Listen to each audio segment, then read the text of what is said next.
Well, there's a new regime in the Southeast Division and a lot of new faces trying to blend together that people have already crowned champions. Jason Horwitz, glad to be with you here on CBSSports.com as we break down the Southeast Division for the 2010-11 season. And with me to do that, our CBSSports.com senior NBA writer Ken Berger, CBS Sports' Ian Eagle, of course, the voice of the Nets, and of course talking about the Miami Heat, in case someone may have missed that, and LeBron and Chris Bosh and Dwayne Wade.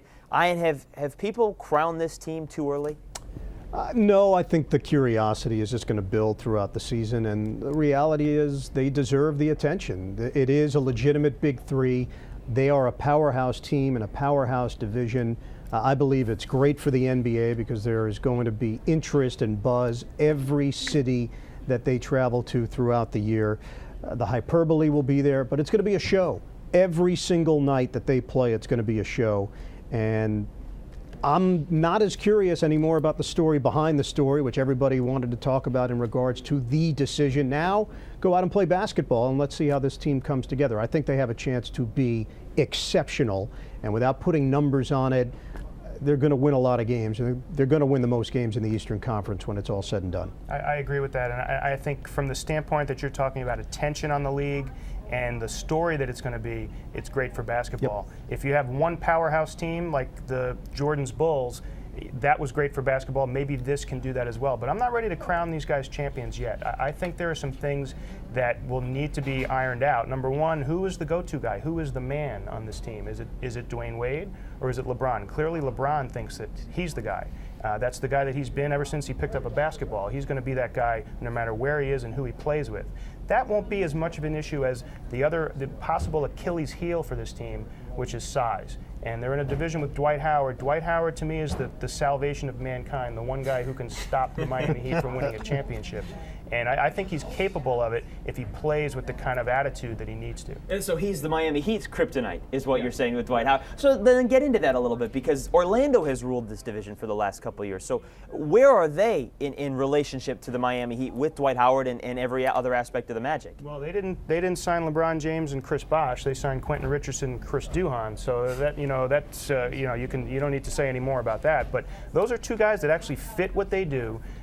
No matter what, they're going to be a three-point shooting team. They're going to be a team that's going to be a defensive-minded team, and they're going to try to dominate the paint. That's what they do. They're not going to change. And I think if you look at Miami's roster, the one area that you can say there's a weakness is in the middle around the basket. And I think that's where Dwight Howard, maybe not for an 82-game season, but in a best-of-7 series, that can be a difference. You find out about teams when the competition is higher and when the bar is raised. And with the Orlando Magic, they've won 59 games each of the last 2 years, went to the NBA Finals 1 year, lost in the Eastern Conference Finals last year. Dwight Howard has not peaked as a player, and Ken put it perfectly. That's the one area of weakness for the Miami Heat. Orlando goes in with a very impressive roster, but they're not going to get the attention that the Miami Heat will get throughout the season. Now it's a question of, come playoff time, is Orlando capable of kicking it up a notch and taking it to another level? We don't know that answer yet. And what about come playoff time? What about Atlanta and Charlotte? They made the postseason last year. Atlanta pretty much brought everybody back. They got Joe Johnson back, one of the big offseason guys, and they brought him back. Charlotte, Raymond Felton no longer there. DJ Augustin takes over. Ken, do you see those two teams staying the same, regressing? What do you see? I think Atlanta's definitely a playoff team again. But with both Atlanta and Charlotte, here's the problem for them. It's not just in the division. The whole Eastern Conference got better, and they kind of stood still. And I think sometimes that can be an issue. Sometimes continuity is okay. And when you're a team like Atlanta, improved every year, won more games every year, and then, of course, fired the coach who did that, and now they have an inexperienced coach. They have a guy in Joe Johnson who they just gave $127 million to, which is not going to affect the bottom line this year, but it's going to be a problem in the future. They weren't ready to knock off Orlando as it was. They certainly are not going to be ready to knock off Orlando or Boston or Miami now. And when you look at this division, obviously LeBron James is the biggest acquisition in the division. Who is the biggest acquisition not named LeBron James? LeBron James. It's silly. It's fruitless for us to even look outside of that acquisition because obviously that was the story of the offseason in the NBA, and that's what everybody will be following.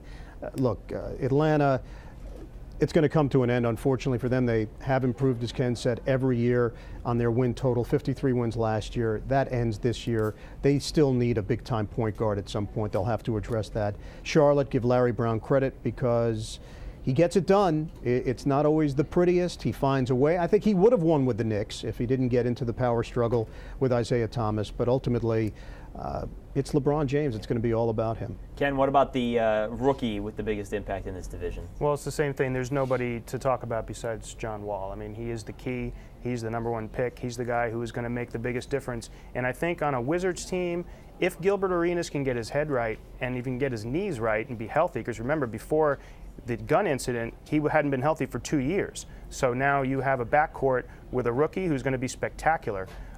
And you have a veteran guy who kind of doesn't know where he fits now. He's kind of in that limbo, and that's not a place that you want Gilbert Arenas to be. And if that continues, I wouldn't expect him to stay a Wizard. But if he's there and he's productive, I think that team can make a little bit of noise. I think they're the 8th seed. They're my surprise team in the East this year. So 4 playoff teams then out of this division, one way or the other, and we'll see how that plays out. For more, of course, on the Southeast Division, keep it right here with CBSSports.com. For Ken Berger and Ian Eagle, I'm Jason Horowitz. Take care, folks.